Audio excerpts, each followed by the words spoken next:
Isipin mo na lang ito. Isang superstar nag-iisa sa gitna ng court, apat na kamay ang nakaabang sa kanya sa bawat possession at wala siyang kahit isang kasamahan na kayang tumanggap ng bola at konsistenteng makapagpasok mula sa labas.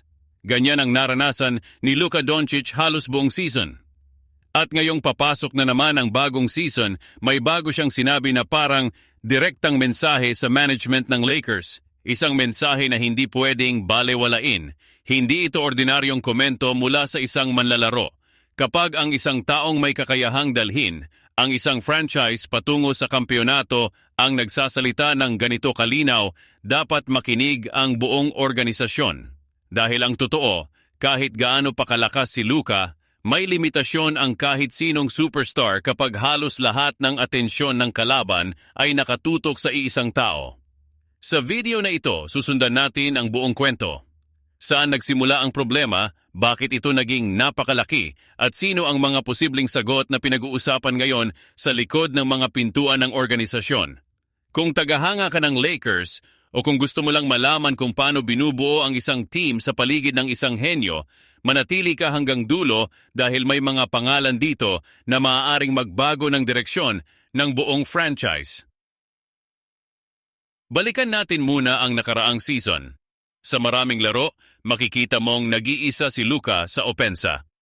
Pumapasok siya sa pick and roll, 2 o 3 defensor agad ang lumalapit sa kanya, at kapag pinakawalan niya ang bola sa mga kasamahan sa labas ng 3-point line, kadalasan hindi nasusunod ng tamang kalidad ng tira. Walang sapat na takot ang kalaban dahil alam nilang kahit sino pa ang tumanggap ng bola, malamang hindi ito mapuputol. Iyon ang uri ng problema na hindi nakikita agad sa stats pero nararamdaman ng sinumang nanonood ng bawat possession. Imahinin mo ang pakiramdam ng pagiging pinakamagaling sa team mo pero alam mong walang sapat na suporta sa paligid mo. Hindi tungkol sa talent ang problema, tungkol ito sa space. Tungkol ito sa tiwala na pwede mong ipasa ang bola at sigurado kang may babalik na puntos. Iyon mismo ang sinasabi ni Luka. At sa wakas, mukhang nakikinig na ang management. Ngayon, dito papasok ang unang pangalan na pinag-uusapan, Kevin Huerter. Hindi siya ang uri ng manlalaro na laging nasa headlines, pero alam ng mga sumusubaybay sa liga na siya ang tipo ng shooter na gumagalaw ng tama kahit walang bola sa kamay. Marunong siyang humanap ng bukas na espasyo, marunong siyang gamitin ang bawat segundong nabubuksan ng depensa. Kung may manlalarong kayang lumikha ng napakaraming oportunidad gaya ni Luka, ang kailangan lang niya ay isang taong handa kapag dumating ang oras. Isipin mo ang sitwasyon. Kinukuha ni Luka ang atensyon ng 2 defensor, gumuho ang depensa papunta sa kanya at sa sulok, naghihintay ang isang specialist na handang kumuha ng tira. Kung mangyayari ito ng paulit-ulit sa isang laro, hindi na pwedeng i-double team ang Lakers ng basta-basta. Bubukas ang buong opensa at ang pinakamaganda, hindi pa ito sobrang mahal kumuha bilang free agent kumpara sa ibang malalaking pangalan sa merkado. Sa isang liga kung saan bawat dolyar at bawat draft pick ay mahalaga, ang ganitong klaseng desisyon ay maaaring napakatalino. Pero hindi lang dito natatapos ang kwento.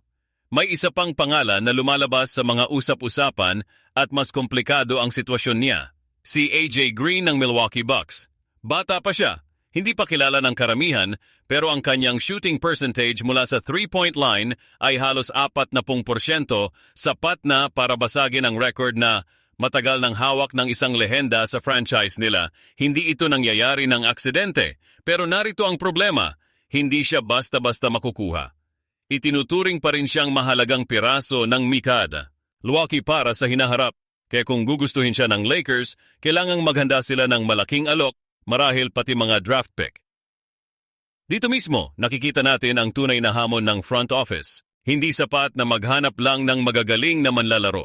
Kailangang mahanap ang tamang piraso, ang manlalarong angkop talaga sa estilo ni Luka nang hindi inihahain ang kinabukasan ng buong franchise.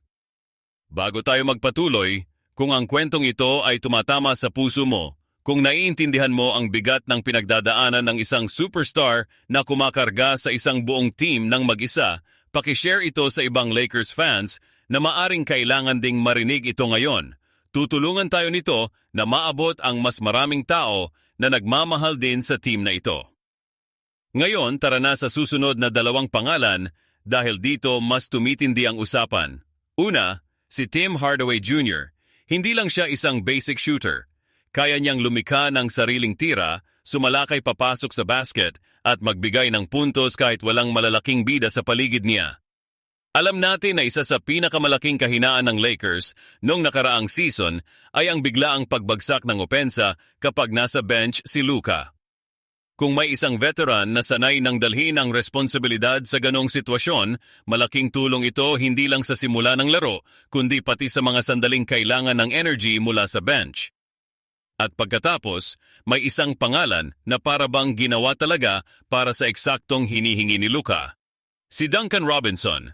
Kilala siya bilang isa sa mga pinakadisiplinadong shooter sa buong liga, hindi lang dahil sa lakas ng kanyang tira, kundi dahil sa paraan ng kanyang paggalaw kahit walang bola sa kamay niya. Kapag nasa court siya, hindi pwedeng ipagwalang bahala ng kalaban kahit isang segundo. Ito ang tinatawag na domino effect.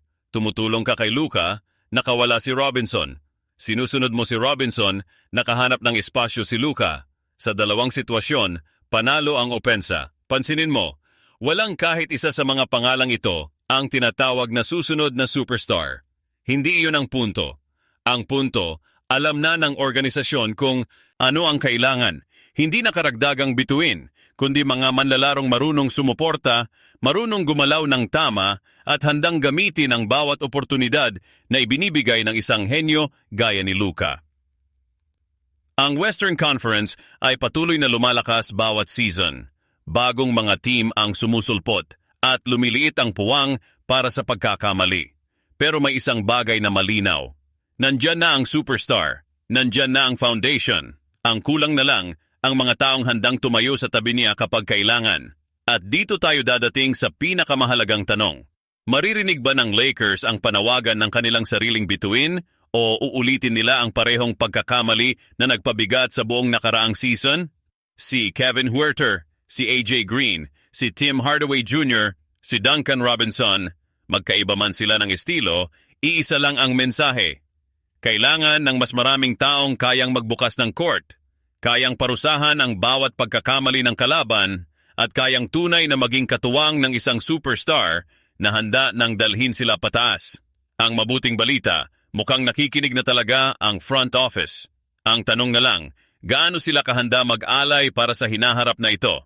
Dahil kapag may isang taong gaya ni Luka Doncic, isang taong nasa pinaka-importanting yugto ng kanyang karera, walang puwang para sa sayang na pagkakataon.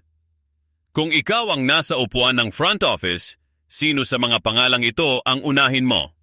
Sino ang dapat unang kunin para makabuo ng tunay na contender sa paligid ni Luka?